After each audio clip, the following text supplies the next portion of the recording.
Tenía 17 años cuando mi madrastra me dejó en la calle con 2 maletas viejas y ningún lugar a donde ir. Mi padre había muerto 6 meses antes en un accidente de construcción, y con él desapareció la única protección que tuve en esa casa. Ella nunca me quiso. Eso lo supe desde que llegó a nuestras vidas cuando yo tenía 11 años, pero papá equilibraba su frialdad con su amor. Sin él, me convertí en un estorbo, en una carga que ella no estaba dispuesta a soportar ni un día más. Fue una tarde de agosto, bajo ese calor sofocante de Guadalajara, que te hace sudar apenas sales a la calle. Llegué del colegio como cualquier otro día, cansada después de las clases y los exámenes finales de preparatoria. Pero cuando llegué a la puerta, encontré mis cosas empacadas en 2 maletas gastadas, las mismas que mi padre usaba cuando viajaba por trabajo. Ni siquiera me dejó entrar para despedirme de mi cuarto, de mis recuerdos. Me dijo que ya era lo suficientemente mayor para valerme por mí misma, que ella no tenía ninguna obligación legal de mantenerme, que debía buscarme la vida como todos en este país. Traté de razonar con ella. Le recordé que legalmente todavía era menor de edad, que no tenía familiares, que no tenía dinero ni trabajo, pero sus ojos estaban vacíos de cualquier compasión. Cerró la puerta en mi cara y vi cómo las cortinas se movían cuando desapareció adentro de la casa donde crecí. Me quedé ahí parada en la banqueta, viendo esa puerta cerrada, sintiendo cómo el sol quemaba el pavimento y mi vida entera se desmoronaba bajo mis pies. No tenía familia extendida. Papá era hijo único y mi mamá había muerto cuando yo tenía apenas 5 años de cáncer. No había tíos, primos, abuelos, nadie. Tomé esas maletas pesadas y caminé sin rumbo por las calles de mi colonia, cada paso alejándome de todo lo que alguna vez conocí como hogar. Recuerdo que pasé por el parque donde papá me llevaba los domingos, por la tienda donde comprábamos pan dulce, por la parada del camión donde me despedía de él cada mañana. Todo parecía igual, pero yo ya no pertenecía a ese mundo. Esa noche dormí en casa de una compañera de la escuela, Adriana, cuya madre al ver mi situación desesperada me ofreció quedarme en su sofá por algunos días. Fueron semanas difíciles, rebotando entre favores de conocidos, durmiendo en casas ajenas, sintiendo el peso aplastante de la vergüenza cada vez que tenía que pedir ayuda. Terminé la preparatoria de milagro, estudiando en las noches después de conseguir trabajo limpiando casas los fines de semana. Ganaba 200 pesos por casa, y con eso apenas podía comprar comida y pagar pasajes del camión. La humillación era constante, dolorosa, pero algo dentro de mí se endureció como el acero. Decidí que esto no me definiría, que encontraría la manera de salir adelante sin importar cuántos años me tomara o cuánto tuviera que sacrificar. Los siguientes 3 años fueron los más duros de mi vida. Conseguí rentar un cuarto minúsculo en una vecindad cerca del mercado de San Juan de Dios, donde el ruido de los vendedores empezaba a las 5 de la mañana y el olor a comida y basura era constante. El cuarto tenía apenas espacio para un colchón en el suelo, una silla y una mesa de plástico donde estudiaba hasta que me dolían los ojos. Compartía el baño con otras 8 familias y el agua caliente era un lujo que casi nunca funcionaba. Trabajaba limpiando oficinas en el centro de la ciudad, turnos nocturnos de 6 de la tarde a 2 de la mañana, trapeando pisos, limpiando baños, vaciando botes de basura. Llegaba a mi cuarto cuando la ciudad apenas empezaba a despertar. Dormía 3 o 4 horas, y luego iba a clases en la universidad pública donde logré inscribirme con una beca parcial. Estudié administración de empresas porque sabía que necesitaba entender cómo funciona el dinero, el poder, los negocios. Las clases eran en las tardes, lo que me permitía dormir algo y trabajar en las noches. Comía tacos de 5 pesos del puesto de la esquina. Aprendí a estirar cada peso como si fuera el último. Dejé de comprar cualquier cosa que no fuera absolutamente necesaria para sobrevivir. Mis compañeros de universidad llegaban en sus coches del año, traían laptops nuevas, hablaban de sus viajes a Cancún y Puerto Vallarta, se quejaban de profesores exigentes sin entender el increíble privilegio que tenían de poder estudiar sin preocuparse por comer o tener dónde dormir. Yo nunca les conté mi historia, mantuve mi vida privada, mi lucha invisible. No quería su lástima ni su juicio. Durante esos años pensaba en mi madrastra, especialmente en las noches cuando el cansancio era tan profundo que apenas podía mantener los ojos abiertos, pero tenía que seguir estudiando. Pensaba en ella cuando veía familias felices caminando por el parque los domingos, cuando escuchaba a mis compañeras hablar de sus madres con cariño. No era exactamente odio lo que sentía, era algo más frío, más calculado. una promesa silenciosa que me hacía a mí misma cada vez que el dolor amenazaba con vencerme. Algún día ella vería lo que había desechado como basura.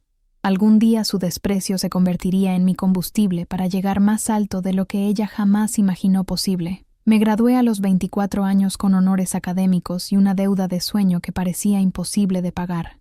Mis manos temblaban de emoción y agotamiento cuando recibí mi título, sabiendo que lo había logrado completamente sola, sin ayuda de nadie, contra todas las probabilidades.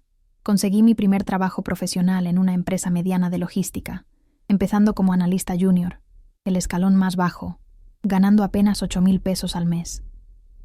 Pero para mí era una fortuna, era estabilidad, era un escritorio propio, una computadora, un sueldo fijo que llegaba cada quincena. Pude finalmente dejar atrás ese cuarto horrible de la vecindad y rentar un departamento pequeño pero limpio en Tlaquepaque, con mi propia cocina, mi propio baño, ventanas que dejaban entrar la luz del sol. Si estás escuchando esta historia y has pasado por algo similar, si alguien te ha hecho sentir que no vales nada, si has tenido que luchar sola contra el mundo, suscríbete a este canal. Aquí compartimos historias reales de personas que se levantaron cuando todos las dejaron caer. Y quiero que sepas que no estás sola en esta lucha. Tu suscripción me ayuda a seguir contando estas historias que necesitan ser escuchadas. Descubrí rápidamente que tenía un talento natural para mi trabajo. Podía ver soluciones donde otros solo veían problemas. Optimizaba procesos que habían estado mal diseñados durante años. Encontraba formas de ahorrar dinero y tiempo que nadie más había considerado. En menos de 2 años, ascendí a supervisora de operaciones, luego a gerente regional. Mi jefe, un hombre mayor que estaba cerca de retirarse, notó mi hambre de éxito y mi ética de trabajo. Me tomó bajo su protección, enseñándome no solo sobre negocios y logística, sino sobre estrategia empresarial, sobre cómo leer a las personas, anticipar movimientos del mercado, negociar con proveedores difíciles. Trabajaba 12, 14 horas diarias, pero ahora era diferente. Ya no limpiaba pisos ni vaciaba basura. Estaba construyendo algo, creando valor, demostrando mi capacidad. Cada logro profesional era una victoria personal contra aquella tarde de agosto, cuando me dejaron en la calle. Cada aumento de sueldo, cada reconocimiento, cada vez que alguien en la empresa pedía mi opinión, sentía que estaba borrando un poco más la humillación de haber sido tratada como nada. A los 27 años, recibí una llamada que cambiaría mi vida completamente. Una empresa estadounidense con operaciones importantes en México me ofreció el puesto de directora regional de operaciones. El salario era 3 veces lo que ganaba. Incluía auto de la empresa, seguro médico privado, bonos trimestrales basados en resultados. No lo pensé 2 veces. Acepté de inmediato. Los siguientes 3 años fueron de un crecimiento vertiginoso que yo misma apenas podía creer. Implementé sistemas de optimización que le ahorraron millones de pesos a la compañía. Expandí las operaciones a 6 ciudades nuevas. Construí equipos de trabajo leales y altamente eficientes. La casa matriz en Houston empezó a notarme. Me llamaban para reuniones estratégicas. Me pedían opinión sobre decisiones importantes. Volaba a Texas cada 2 meses para presentar resultados y propuestas. Me compré ropa cara. Aprendí a moverme en esos círculos de ejecutivos, donde todos hablan en inglés corporativo y toman decisiones de millones de dólares, como si nada. Pero nunca olvidé quién era realmente. Nunca olvidé las noches con hambre, el frío en aquel cuarto de vecindad, la sensación de no tener absolutamente a nadie en el mundo.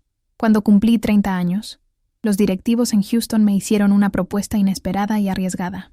Una de sus filiales mexicanas estaba en serios problemas financieros, perdiendo dinero cada trimestre, al borde de la quiebra.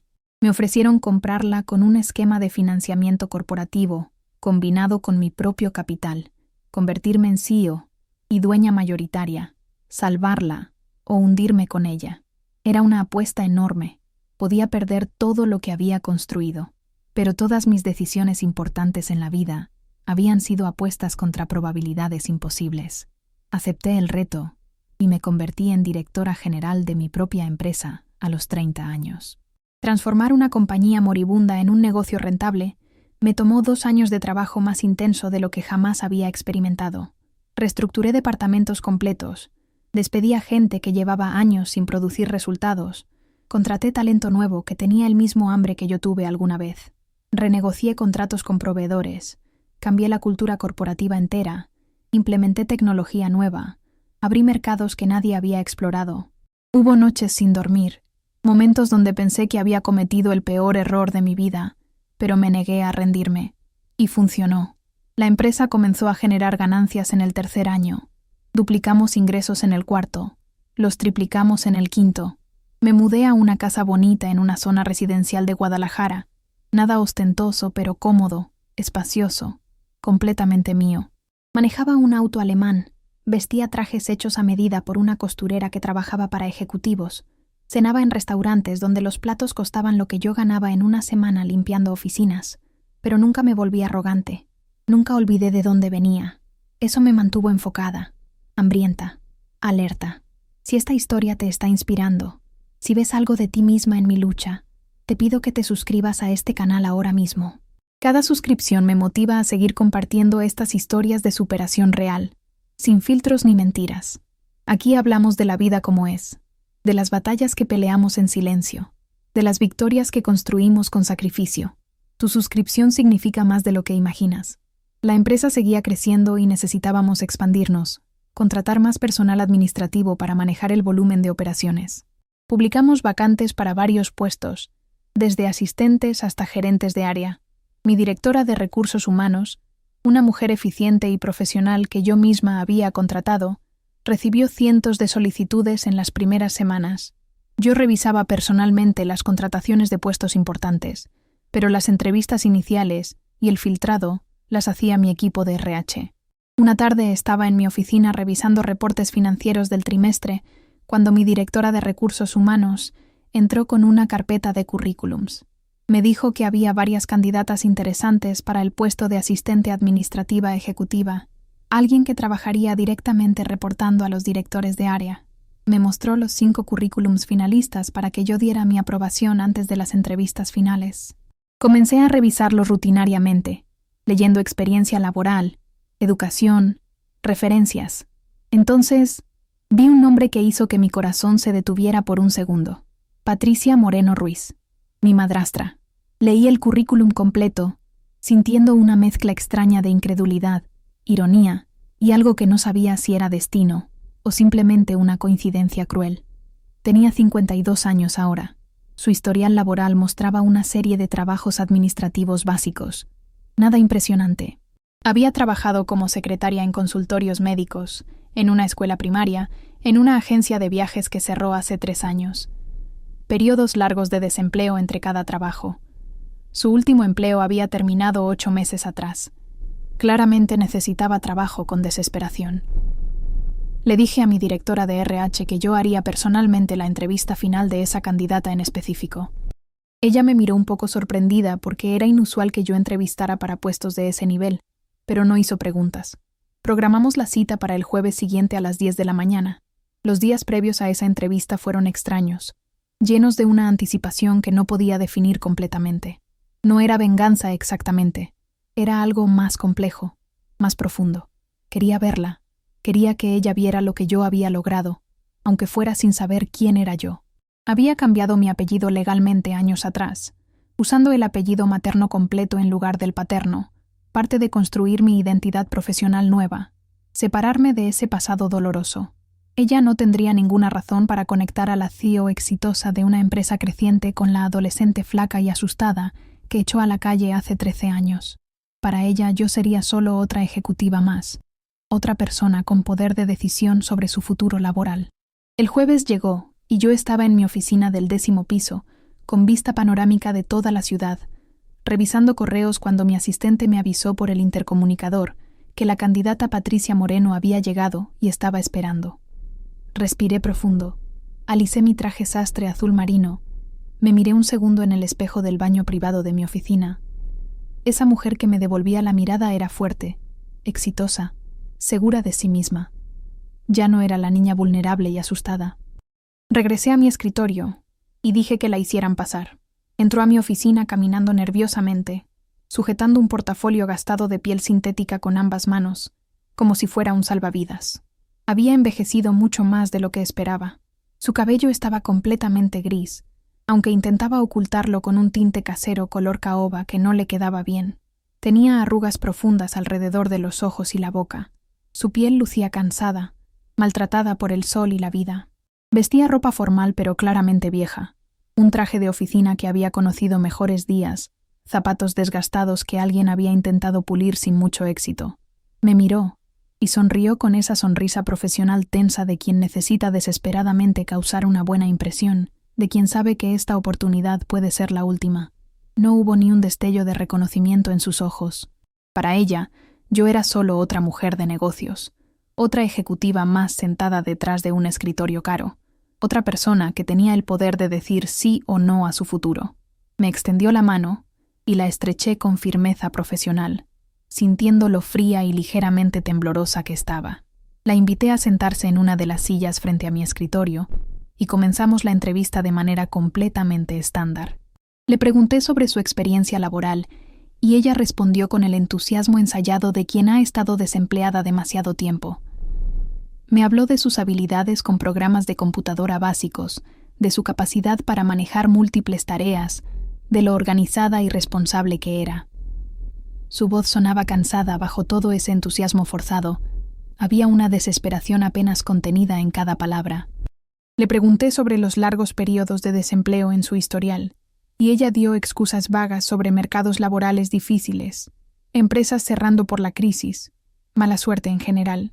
Nunca mencionó familia, nunca habló de hijos o esposo o responsabilidades personales. Me pregunté qué había sido de su vida estos años, si alguna vez pensó en la niña que abandonó, si alguna vez sintió aunque fuera un segundo de remordimiento. Cuando le pregunté dónde se veía en 5 años, su respuesta fue tan modesta que rozaba la tristeza. Solo quería estabilidad, me dijo, un lugar donde pudiera quedarse hasta el retiro, donde no tuviera que preocuparse cada mes si iba a poder pagar la renta. No tenía grandes ambiciones, no soñaba con ascensos ni con hacer carrera. Solo quería sobrevivir con dignidad hasta poder jubilarse, si es que eso era posible con el sistema de pensiones destrozado del país. Observé sus manos temblar ligeramente cuando le pasé algunos formularios para que los firmara, documentos estándar del proceso de entrevista. Esas manos que alguna vez cerraron la puerta en mi cara, ahora temblaban de nervios frente a mí. Ella no tenía la menor idea de que la mujer sentada frente a ella, evaluando fríamente su candidatura con expresión neutral y profesional, era la misma niña que dejó en la calle con 2 maletas. No reconocía mis ojos que ahora la miraban con el poder que ella alguna vez tuvo sobre mí. No reconocía mi voz, más grave y segura con los años. Mi apellido era diferente. Para ella yo era una completa extraña que casualmente tenía control sobre su destino laboral. La entrevista duró 40 minutos en total. Le hice todas las preguntas estándar. Revisé sus referencias, que eran mediocres en el mejor de los casos.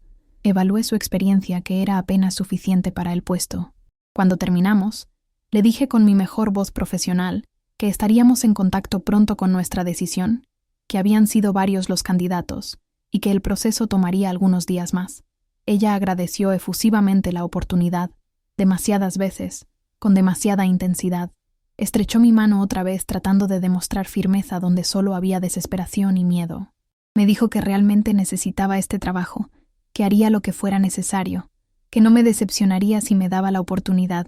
La vi salir de mi oficina con sus hombros ligeramente encorvados, caminando hacia los elevadores con esa incertidumbre pesada de quien ha aprendido a no esperar demasiado de la vida, de quien ha sido rechazada tantas veces que ya ni siquiera se permite tener esperanza real. Las puertas del elevador se cerraron y ella desapareció. Me quedé sentada en mi silla de cuero italiano, mirando la ciudad de Guadalajara extenderse bajo mi ventana. Las mismas calles donde una vez caminé sin rumbo, con 2 maletas, sin dinero, sin hogar. Ahora esas calles se veían tan pequeñas desde aquí arriba, desde esta oficina que había construido con sacrificio y determinación que nadie me regaló. Si has llegado hasta aquí en esta historia, si te ha tocado el corazón de alguna manera, te pido por favor que te suscribas a este canal. Estas historias necesitan ser contadas, necesitan ser escuchadas por personas que entienden lo que es levantarse del suelo una y otra vez. Tu suscripción hace posible que siga compartiendo estas experiencias reales que nos recuerdan que no importa qué tan abajo caigas, siempre puedes volver a subir. Tenía todo el poder de decisión en mis manos. Podía contratarla y el primer día de trabajo revelarle quién era yo realmente, ver su rostro cuando comprendiera que la adolescente que desechó como basura ahora era su jefa, quien firmaba su cheque, quien controlaba su futuro laboral. Podía saborear esa venganza dulce y fría que había imaginado tantas veces en mis noches más oscuras. Podía contratarla y nunca decirle nada, mantenerla trabajando día tras día sin que jamás supiera la verdad, observarla desde mi posición de poder, mientras ella envejecía cumpliendo mis órdenes. O podía simplemente rechazar su solicitud, cerrarle esa puerta en la cara exactamente como ella me la cerró a mí hace 13 años, darle una probada de su propia medicina amarga. Pasé 3 días pensando en esa decisión. Pensé en la niña que fui, durmiendo en sofás prestados, limpiando pisos hasta que me dolían las rodillas, estudiando bajo una luz amarillenta hasta que las letras se difuminaban de puro cansancio. Pensé en cada momento de hambre que tuve que soportar, en cada noche de frío, en cada instante de soledad absoluta cuando no tenía a nadie en el mundo que me importara si vivía o moría. Pensé en la humillación de tener que pedir favores, de depender de la caridad de extraños, de sentirme menos que nada, y luego pensé en la mujer que ella era ahora. Claramente la vida la había golpeado duro también. Ya no tenía el poder que tuvo alguna vez. Ya no podía cerrarle puertas a nadie. Estaba del otro lado ahora, vulnerable, desesperada, buscando exactamente el mismo tipo de oportunidad que ella me negó cuando más la necesitaba. Había algo casi poético en esa inversión de roles, en ese giro del destino que nos había puesto en lados opuestos de un escritorio. Pero más que nada, pensé en quién quería ser yo, no en quién fui, no en lo que me hicieron, sino en quién decidía ser. Ahora que tenía el poder de elegir, podía dejar que el dolor del pasado dictara mis acciones, podía convertirme en la misma persona cruel que ella fue conmigo, o podía demostrar que todo lo que sufrí me hizo más fuerte pero no más amarga, más sabia pero no más vengativa. Al final tomé mi decisión no por venganza ni por bondad cristiana, sino por algo mucho más simple y más profundo. La tomé porque podía hacerlo, porque había construido una vida donde las decisiones eran completamente mías, donde nadie podía cerrarme puertas ni echarme a la calle. Y esa libertad, ese poder de elegir mi propio camino sin depender de la crueldad o la caridad de nadie, valía más que cualquier satisfacción momentánea de ajustar cuentas con el pasado. Llamé a mi directora de recursos humanos y le di mis instrucciones claras. La contraté, le di el trabajo que necesitaba con desesperación, pero no le dije quién era yo, no revelé nuestra conexión, no busqué ese momento dramático de revelación y venganza. La contraté con un salario justo para el puesto, con prestaciones de ley, con la oportunidad de demostrar su valor como empleada. Ella comenzó a trabajar 2 semanas después, agradecida hasta las lágrimas el primer día, prometiendo que no me defraudaría, que daría lo mejor de sí misma, y cumplió su palabra. Resultó ser una empleada decente, responsable, puntual, eficiente en sus tareas. Nunca supo que la CEO, que ocasionalmente pasaba por su área, que la saludaba con un gesto cortés cuando sus caminos se cruzaban en los pasillos, era la misma niña que había dejado en la calle hace años.